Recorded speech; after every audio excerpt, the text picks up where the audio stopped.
But what hasn't changed is that people are still looking for help, whether they realize it or not. I mean, we all realize it. We're all looking for something. We all have something we're aiming for, and there's some obstacle that stands in the way, or a variety of obstacles, whether it's internal and set on heads or external. It's usually a combination thereof. People still need help, and a lot of us have expertise and skills that enable us to provide help. Dov, it's great to have you back on the show. Well, thanks for inviting me. Appreciate it. Yeah, it's been a long time since you were on Marketing Speak, so why don't we talk a bit about what's been happening since, when was that, like 2018 or 2019, something like that? If you could just give us a bit of a update on some of the innovations that you've incorporated into your business, your practice, your community, and in what you've seen kind of more generally. Sure. My focus has narrowed a bit. I won't, not so much evolved, but narrowed in that back then we had our joint venture community. And more recently, we've rebranded and narrowed the focus. So it's now called JVGrow.co. And it's, as it was then, our focus is we serve thought leader entrepreneurs who actively use joint venture promotions to sell to coaches, consultants, agency owners, entrepreneurs, and other small entrepreneurial businesses. That's our focus. Our focus is help people grow through joint ventures, jvgrow.co.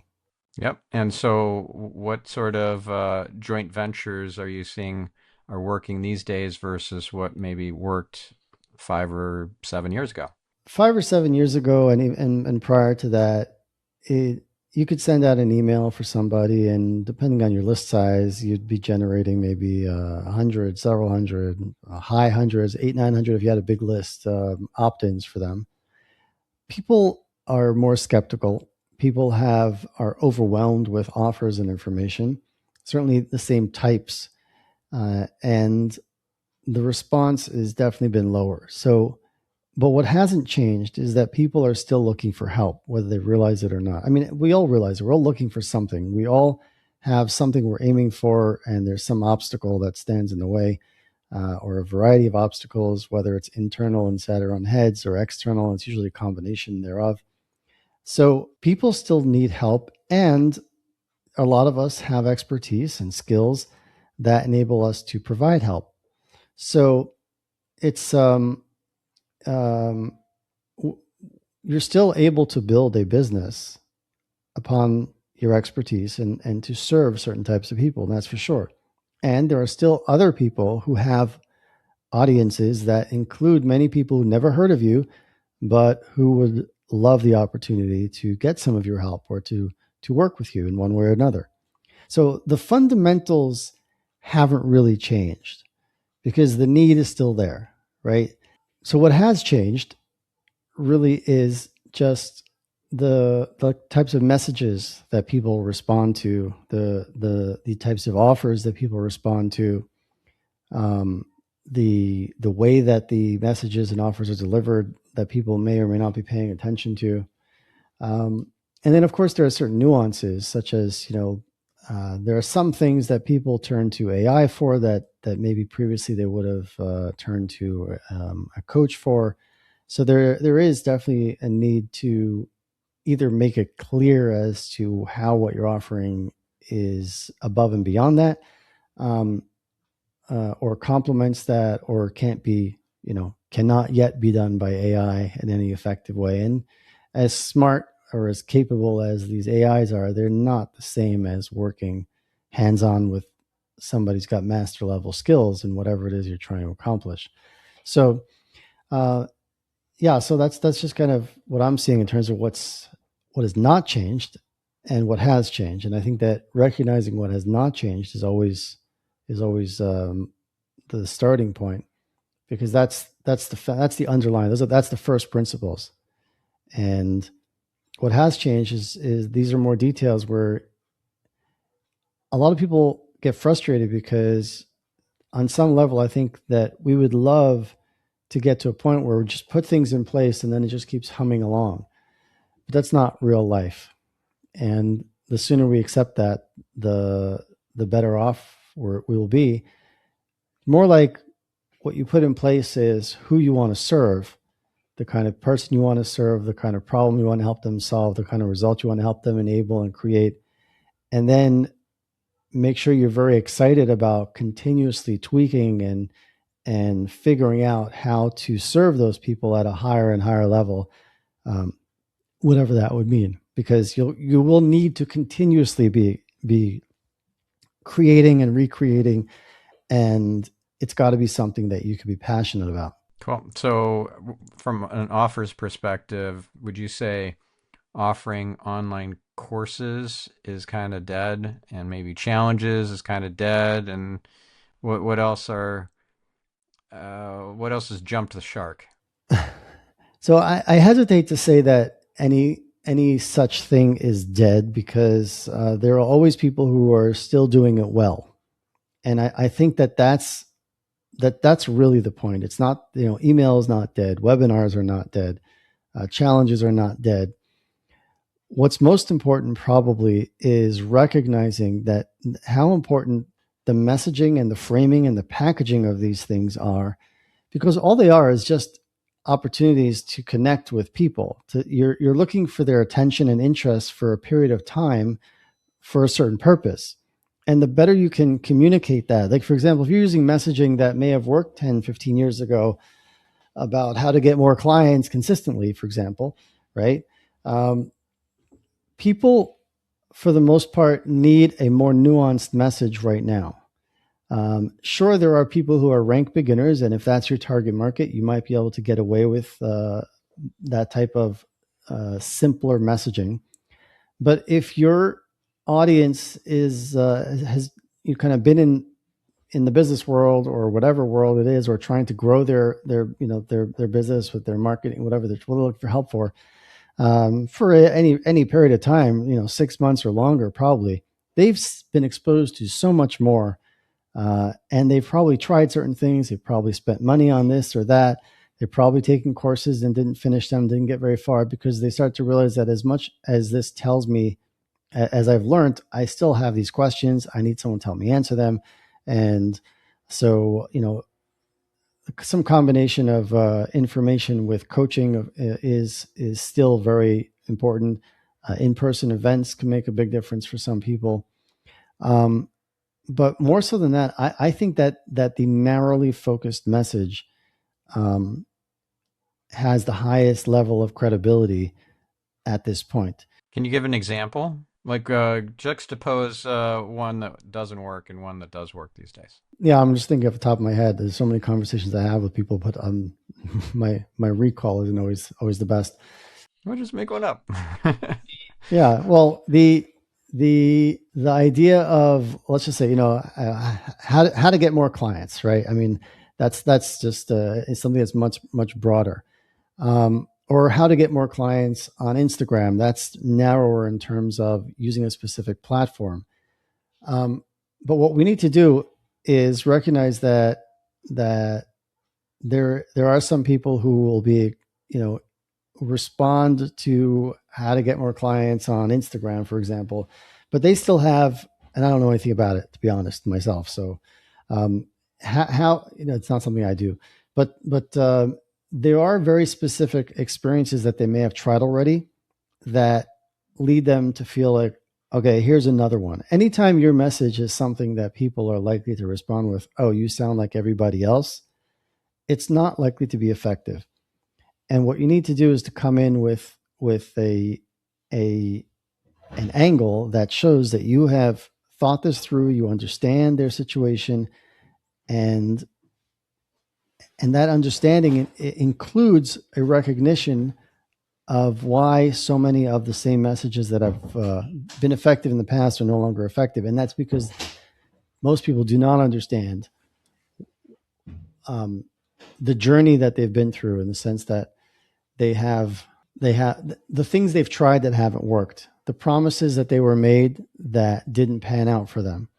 And when you have a simple message that communicates that, or that incorporates that, then you're more likely to get through. And then there's the repetition. So It's if somebody's on your email list and you want to get them onto a webinar or to a training, communicate so much of the message that you're trying to get across beforehand, communicate it during, of course, and then communicate it afterwards by sharing small clips of some of what was covered, like a small, like a one-page PDF or an image, or different ways of getting across a lot of the same information, because not everybody's going to show up. Not everybody's going to be on for an hour. Not everybody's going to follow precisely the same route. And if you can get that message across in a variety of different ways, layered multiple times, that increases the odds. We have members who are using texting, and we hear really good effects, results from that. Members using the things I just described, laid out. And then, probably above all, is recognizing that sometimes the best joint venture promotions are not just, I'll send out a bunch of emails for you, or a handful or a few, and you do that for me. But it's where can we more deeply integrate our value? So you serve a certain type of audience with a certain type of problem you help them solve, results you help them enable, and I could come in, you know, and complement that in some way. So maybe it could be more valuable for me to do a 90-minute workshop for your paid clients than for you to send out something to a list of 10,000, because I may then land two or three of your clients who also want to work with me, and that could be just as more valuable because of for example. So it's looking at how can we collaborate with perhaps fewer joint venture partners, but at a more integrated, deeper level. That's also something that I think is really important for people going forward. It's not just volume, it's not just throwing everything out there, but it's about going deeper, and that depth comes from working backwards, as always, from the customer, from a deeper understanding of who's this customer, what's the problem they have and don't want, what's the result they want and don't have. Yeah.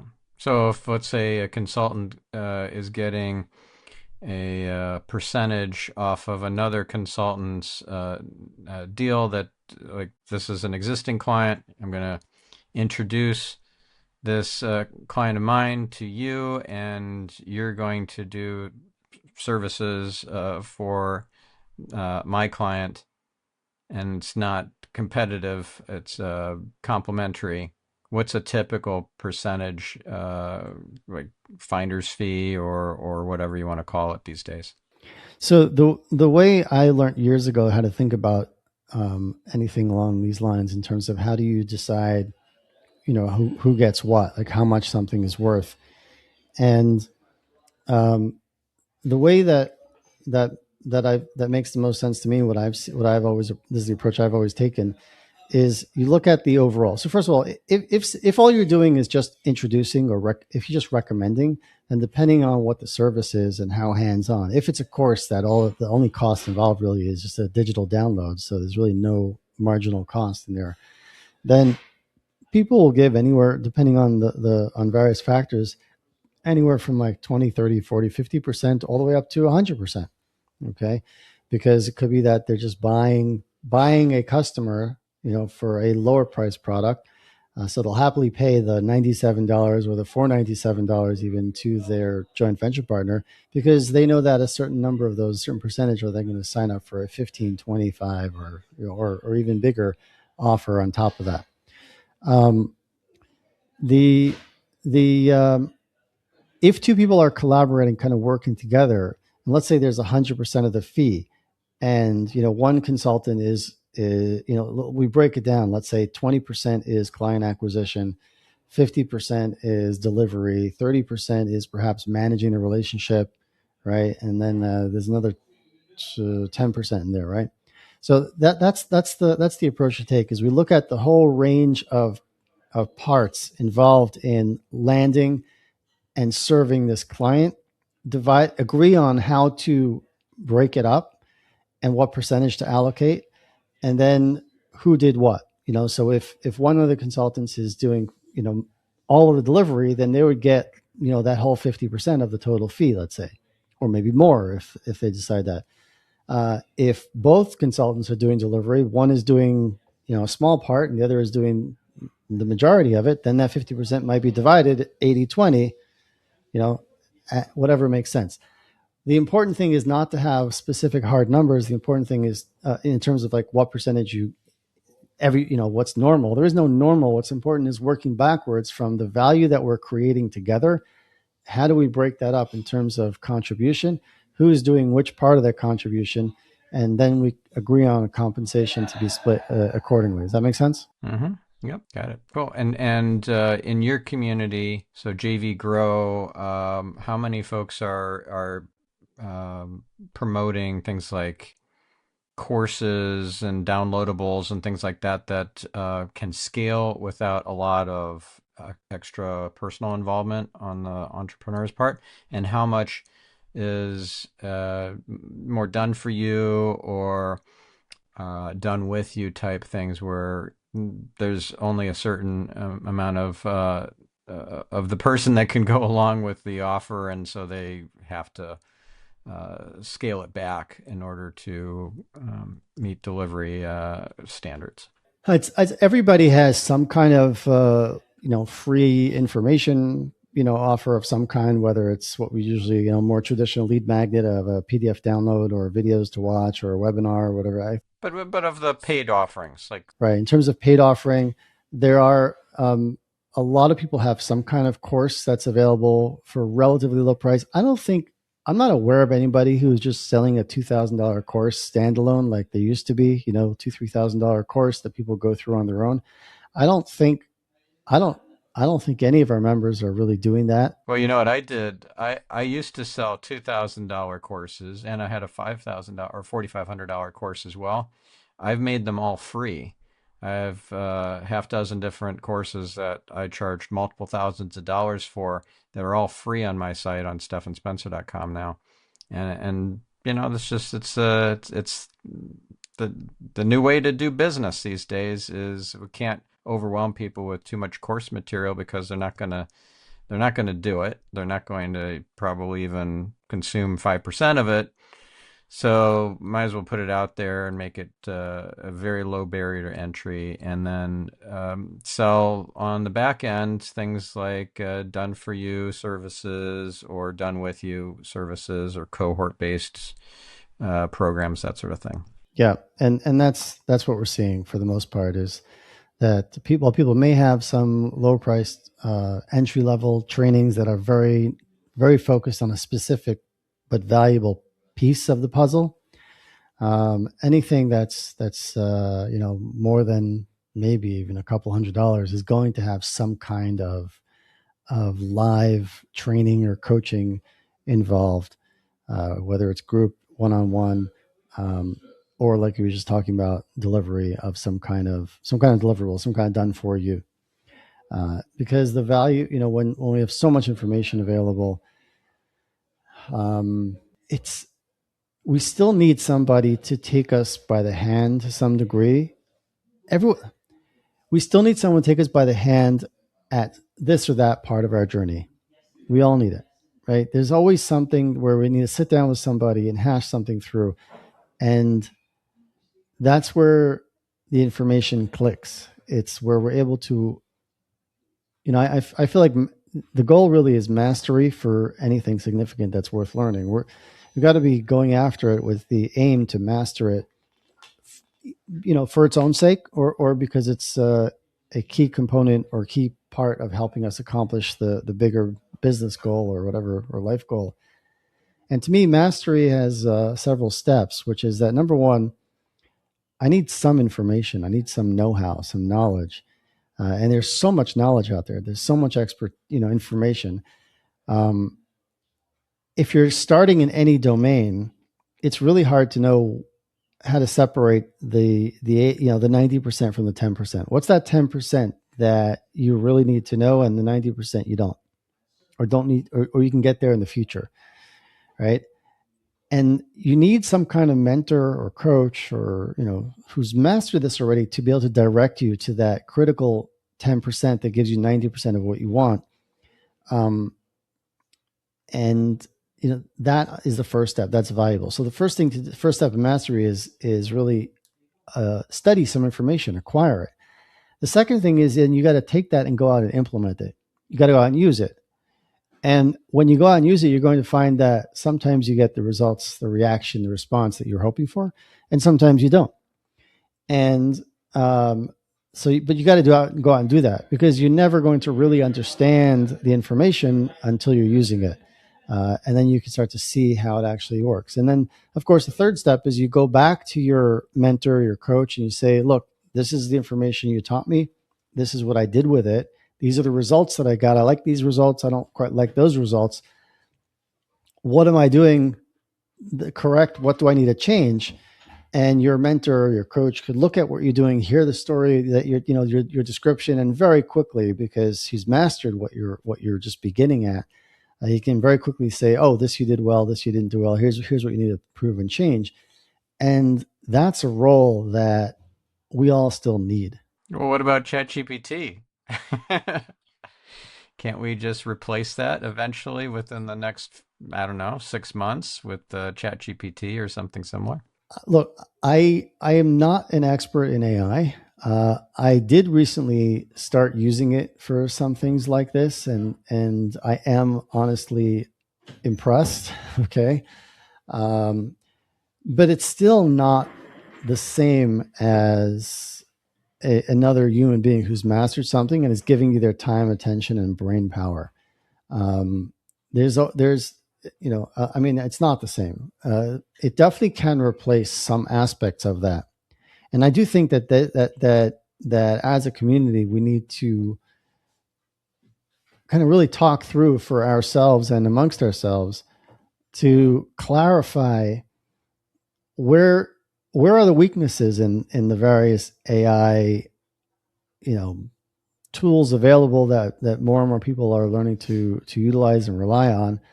There are still weaknesses, and where are they? What are they? And how can we fill in what they're unable to do? And that's really the value. I mean, a lot of what they produce is still lacking a certain soul or a certain polish for sure. A lot of people will just take the output that ChatGPT or whatever AI they're using gives them, but because they lack the nuanced kind of, let's say the skill at storytelling or the mastery of messaging, they're really unable to recognize that the output isn't quite so good, right? So there's still that. Um, and yeah, I think it's a evolving question for us to continue to answer. What have you found? It's surprisingly effective. Just even doing a simple prompt as create my 2026 goals. It's like mind blowing how good it is. Not accurate, not precise, but boy, does it give you like 80% of a head start rather than a blank sheet of paper. Yes, agree. Because it's all its memory, it's got all its context and history and previously uploaded documents and previously inputted prompts and everything. It knows you, and it has access to all the sorts of information that is about you online, so it can augment what it knows about you from its internal database with what's out there on the internet. It's yeah, surprisingly effective.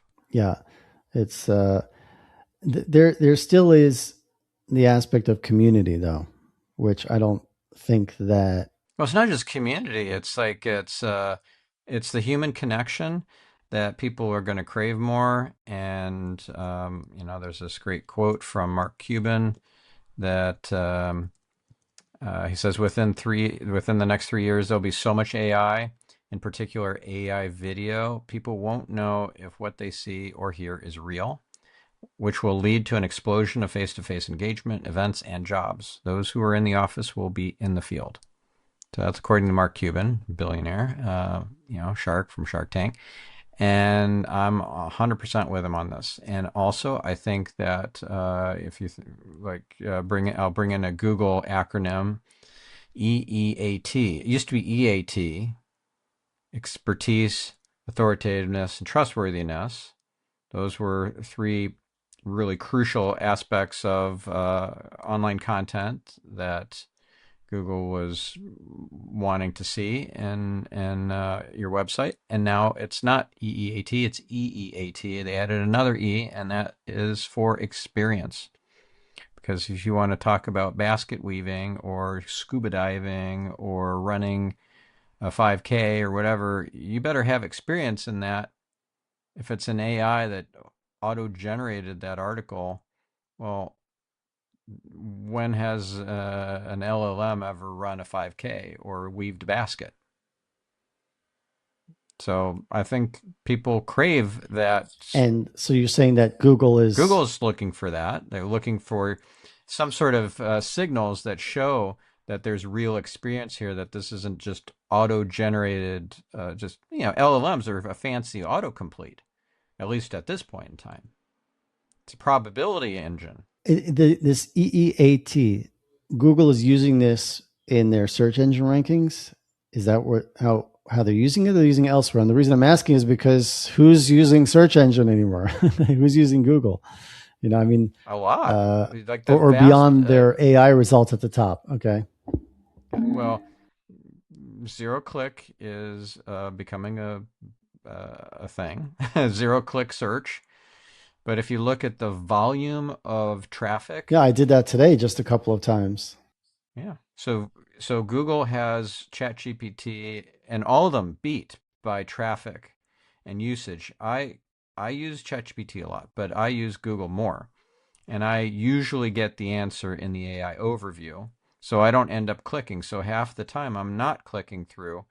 Maybe it's 40% that I'm not clicking through, but it's a significant amount of time. It's a zero click search for me. And that's okay because I'm still accomplishing my task and maybe not getting like a brand impression from an organization that wanted to market to me. But in the cases where I'm looking for a solution, I'm getting, just like I would get from ChatGPT, some recommendations in the Google AI overview. It's like it's doing the heavy lifting for me and saying, well, this is a great solution for you, instead of here are 10 blue links. So yeah, I think this is, and you asked how is the EEAT being used. It's indirect because Google has used this as a basis for its manual raters, which it uses as machine learning training, pre-training, so that it feeds the AI all this human evaluated data, websites, web pages that have been evaluated by human raters who go by all these guidelines, like 160 pages of guidelines. It's called the manual raters, Google quality guidelines, and it includes EEAT as one of those many, many guidelines. So it talks about, hey, look for experience. And if you don't see it, then this could be suspect. And then that, when they have this army of manual raters who have for years been looking for EEAT and other aspects of quality on the website, and then feeding that as a yes, no kind of or quality score, uh, you know, um, uh, gradient to the machine learning algorithms, then the machine learning algorithms learns, hey, we need to sniff out the experience and really put that at the top. Very interesting. Got it. Okay. Yeah, I mean, just this morning I used, I pulled up a, But I'm interviewing you, not the well, we're other having a way around. conversation that hopefully someone will find interesting, and that includes you. But it's a great conversation. What would be a few kind of next actions for our listener or viewer to take that would help them to up level in this new kind of new world order?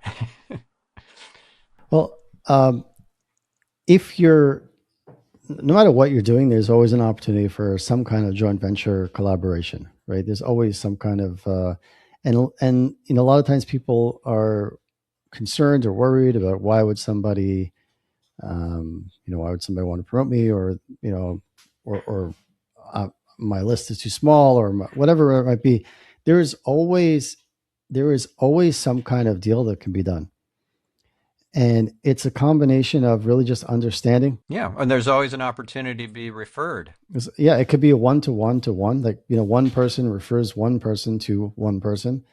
It can be one to one, one to many, which is also nice. That's like, one person sends out, an email to many people about one other person. Um, and that's all possible. But the place to start is really have a deep understanding of what value you bring into who, have a very clear target market. The same basics in business are what really make it easy for you to thrive as a joint venture partner. Um, I like to say that there are three things that make you the one everyone wants to promote. And it's not about having the biggest list. It's not about having the biggest whatever. It's number one is make me look good. You want me to promote you? Make me look good, make me feel good, and make me want to speak good about you, talk good about you. And the look good means give me something valuable to talk about. If you want me to talk about you, to introduce you to my audience, give me something valuable that people will say, "Oh, wow, Dov, you're sharing good stuff. This is quality material," right? So that's number one, is make sure that you're giving me something, a good story to tell, right? It doesn't even have to be a lead magnet like we're talking about, but if you want me to talk about you, give me something that makes me look good as the messenger.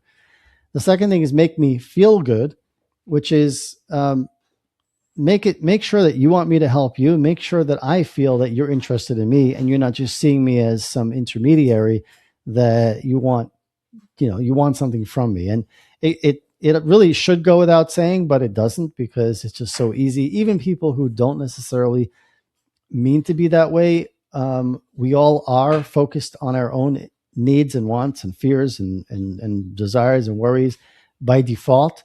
And sometimes we can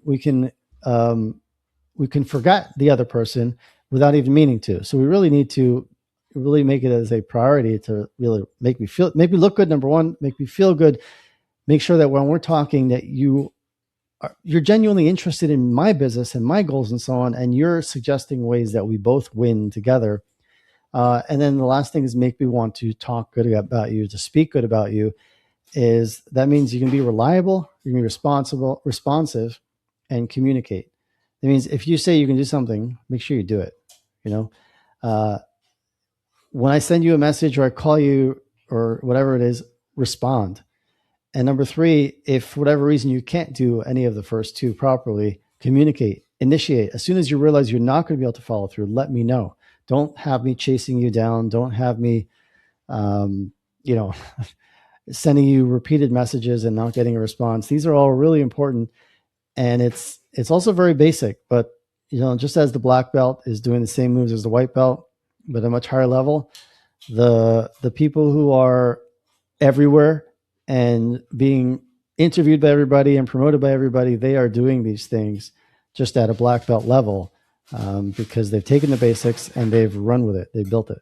So that's that's kind of a good place, a good summary. Yeah, that reminds me of a great book that's called The Four Agreements by Don Miguel Ruiz, and one of those four agreements is be impeccable with your word. And I think that really dovetails well with what you were just describing. It sounds good. Sounds good. Or one of my mantras have been, and one of my kind of affirmations in the morning has been for many months. It's a while ago, but be a man. I'm a man who does what he says he's going to do. No, that's good. That's awesome. So how does our listener, viewer get in touch with you? Maybe join JVGrow or potentially learn from you, work with you, whatever? Well, we're at JVGrow.co. And if you are somebody who sells to coaches, consultants, experts, service-based business, or other small business using online direct marketing, specifically joint ventures and so on, and if you have a proven offer and an active funnel, we're not for beginners. We're for intermediate and advanced. And you appreciate the value of joint ventures, and you're just looking for the right partners, people who make you look good, make you feel good, and make you want to talk good about them. Go to jvgrow.com and you can reach out to me. You can reach out to me as well as at dovgordon@gmail.com. We're actually getting the JVGrow email set up, but so for now, you can do the dovgordon at gmail.com or jvgrow.com or Facebook, LinkedIn. Yeah. And I've been a member of, well, what used to be called JVMM or now JVGrow for, I think, like 8 years or something now. Could be. We appreciate you. Yeah. It's great. Great organization. Thank you very much. I appreciate you too. Awesome. Well, thank you, Dove. Thank you, listener. Go out there and make the world a better place through your marketing. I'm your host, Stephan Spencer, signing off.